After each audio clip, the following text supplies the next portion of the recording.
Okay so good evening. अब continue करते हैं। तो हम लोग अभी तक क्या कर चुके हैं इसमें, हमने जो 23 नंबर लेक्चर हमने किया था, उस 23 में क्या था कि अनबायसनेस, कंसिस्टेंसी, इफिशिएंसी किया था। फिर जो 24 नंबर लास्ट क्लास का लेक्चर था उसमें method of moment and method of maximum likelihood, ये इनका अभी पूरा नहीं हुआ था।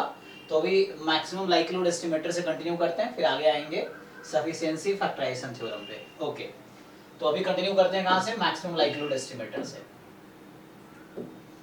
तो यहाँ स्टार्ट करना है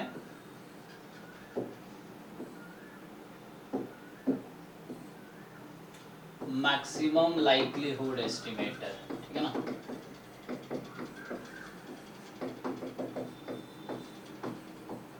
जिसको शॉर्ट में एमएलई बोलते हैं ना। So maximum likelihood estimator MLE. बस ये स्क्रीन तो मैं ठीक मतलब लिख रहा हूँ, वो दिखना चाहिए। बाकी वो लाल पीला गुलाबी कोई दिक्कत नहीं है जो चल रहा है। तो वो चलिए वॉल है ना, इधर रेड कलर का वॉल है, उसका रिफ्लेक्शन इधर येलो कलर का वॉल है, तो उसका रिफ्लेक्शन आ रहा है। तो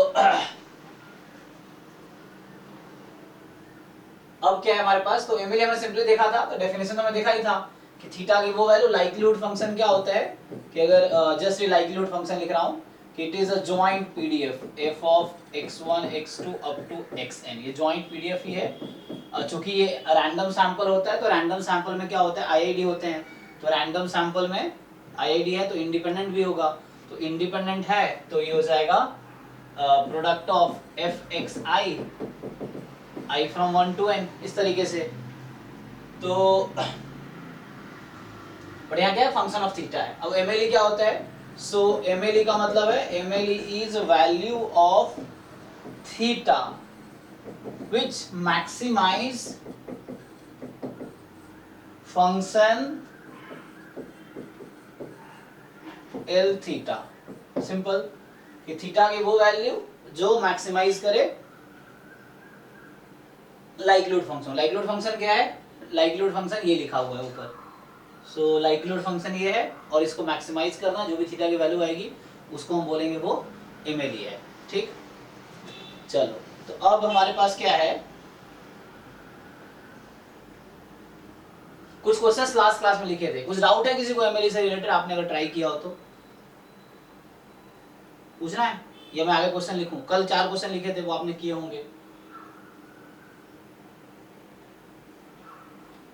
कोई डाउट नहीं किसी को? यस सर,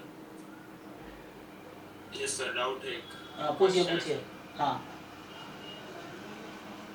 सर, एक exponential distribution fx alpha gamma beta equal to fx alpha gamma beta. अच्छा मैं समझ गया, मतलब वो एक मिनट, अल्फा गामा बीटा। हाँ x alpha comma beta, alpha beta parameter है। हाँ y not is equal to y not into e की power minus beta. y not, हाँ e की पावर माइनस बीटा हाँ ब्रैकेट में x minus alpha. x minus alpha. Sir इसका MLE बताना है। x की रेंज 0 से इन्फिनिटी है। x की रेंज 0 से इन्फिनिटी है। ओके तो इसमें आपको एमएलई फाइंड करना है। y नॉट क्या है, सो y नॉट कांस्टेंट है कोई। ओके अल्फा और बीटा का एमएलई फाइंड करना है। हाँ मैं समझ गया जो तुम कह रहे थे, ये एक्चुअली उस तरह का क्वेश्चन है। तो इसमें क्या दिक्कत आई आपको, अल्फा बीटा का रेंज कुछ है? हाँ सर, ये बस ये दिया अल्फा, नहीं ऐसा कुछ नहीं दिया। अच्छा रेंज नहीं दिया। तो कोई दिक्कत नहीं, इसमें क्या लाइक्लीहुड फंक्शन निकाल लेते, जो लाइक्लीहुड फंक्शन होगा वो अल्फा और बीटा का फंक्शन आएगा, क्योंकि यहाँ 2 पैरामीटर डिपेंड करता है क्वेश्चन कैसे लिखा है, क्या अल्फा बीटा दोनों पैरामीटर है या सिर्फ अल्फा पैरामीटर से बीटा पैरामीटर है, इस तरीके से। ठीक है ना। अगर कोई दिक्कत देखने में दिक्कत हो स्क्रीन, दोनों एमएलई मतलब अल्फा बीटा दोनों का एमएलई निकालना, ये कह रहे हो ना आप, है ना। ओके चलो बोर्ड तो क्लियर दिख रहा है। सही मैंने 100 कर दिया क्या? ओके ठीक। अभी ओके है ना, तो भाई बैकग्राउंड है ना व्हाइट भी ले सकते हैं जो सजेस्ट कर रहे हो आप लोग, वो भी ठीक है, तो उसमें ब्लैक से लिखना पड़ेगा, तो व्हाइट बोर्ड हो जाएगा, कोई दिक्कत नहीं, अभी ब्लैक बोर्ड टाइप का यूज करने की कोशिश कर रहे हैं। तो ठीक है ना, इसको क्या करते हैं, product I from 1 to n। देखो जो लोग कुछ लोग कह रहे थे एमएलई में दिक्कत है, सबसे पहले आपको लाइक्लीहुड फंक्शन फाइंड करना है। लाइक्लीहुड फंक्शन क्या होता है, जॉइंट पीडीएफ है। प्रोडक्ट ऑफ fxi यहाँ किया, fx1 into fx2 into fx3 into fxn, क्योंकि ये सब इंडिपेंडेंट है, तो joint is equal to product of marginals, और डिफरेंट एक्साइज है इसलिए ऐसा है। तो ये आपका लाइक्लीहुड फंक्शन हुआ, इसको मैक्सिमाइज करना होता है एमएलई निकालने के लिए। जो थीटा की वैल्यू, थीटा मतलब पैरामीटर, उस डिस्ट्रीब्यूशन में जो भी पैरामीटर है उसकी वैल्यू फाइंड करनी है, और वो जो पैरामीटर की वैल्यू आएगी उसको एमएलई बोलेंगे हम लोग। तो जैसे एक क्वेश्चन इन्होंने दिया है, ट्राई करते हैं कि क्या कहना चाह रहा है। सो यहाँ पे हम पुट करेंगे y नॉट कोई कांस्टेंट है, e की power minus beta x minus alpha, ठीक है। अब यहाँ पे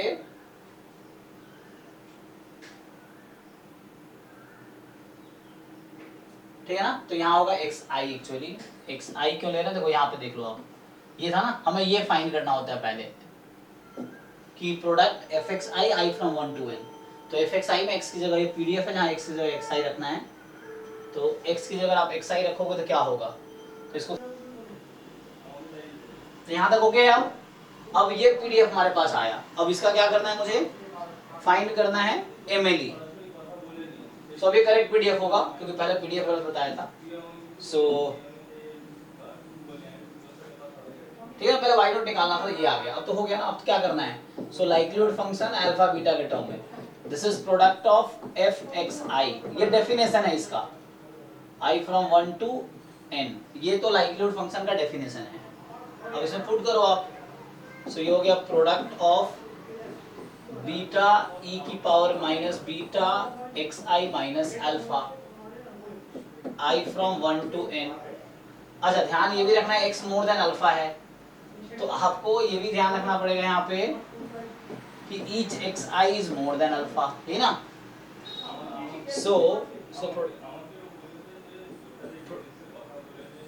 सो बीटा की पावर है e की पावर माइनस बीटा, ये हो जाएगा summation xi minus n alpha, या तुम जैसे भी कर लो, समेशन बाद में लगाओ या पहले लगाओ, तुम्हारी मर्जी है, समेशन लगाओ इस पे, e की पावर माइनस बीटा, ये हो जाएगा summation xi minus alpha i from 1 to n, ठीक है। और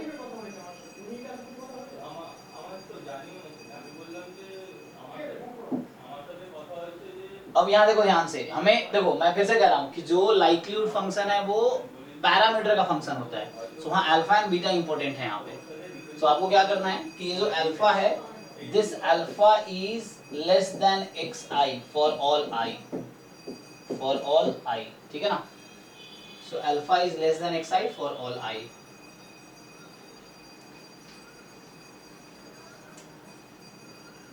अब आगे देखो, इसमें क्या करना है आपको,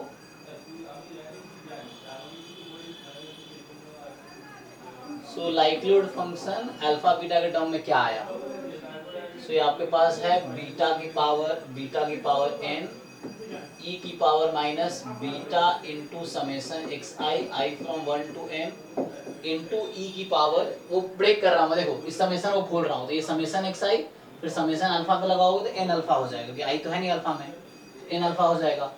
सो minus beta summation xi minus n alpha, so ये प्लस हो जाएगा, तो n अल्फा बीटा, देख लेना। अब यहाँ से क्या हुआ, e alpha is less than each xi, तो इसका कॉमन सॉल्यूशन क्या आएगा, alpha less than each xi है, तो क्या होगा कॉमन सॉल्यूशन,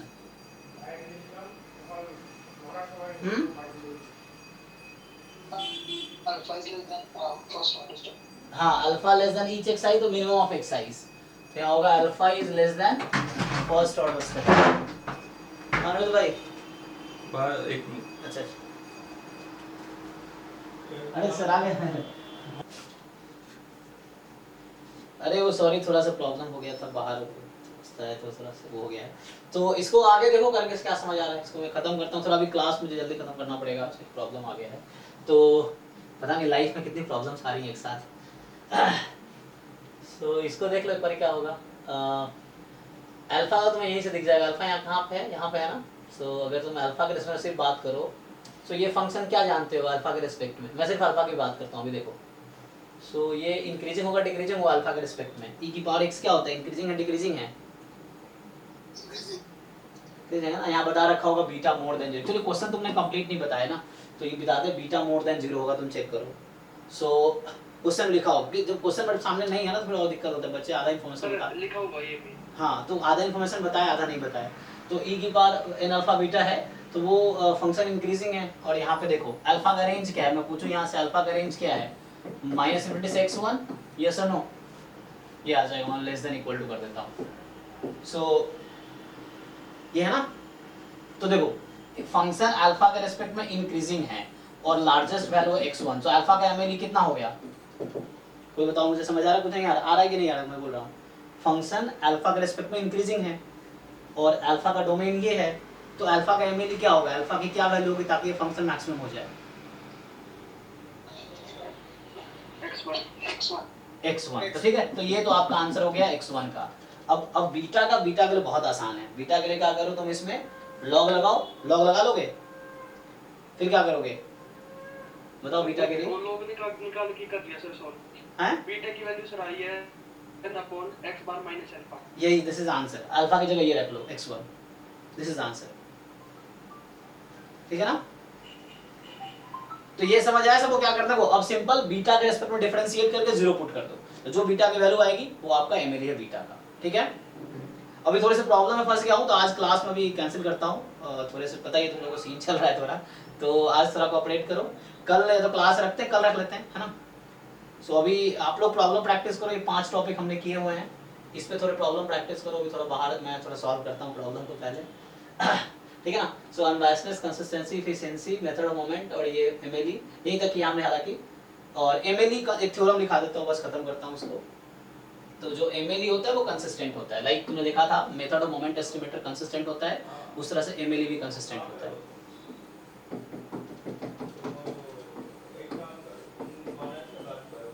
ठीक है, सो मतलब जो भी एमएलई ऑफ थीटा है that converges in probability to theta. Simple ये एक थ्योरम है।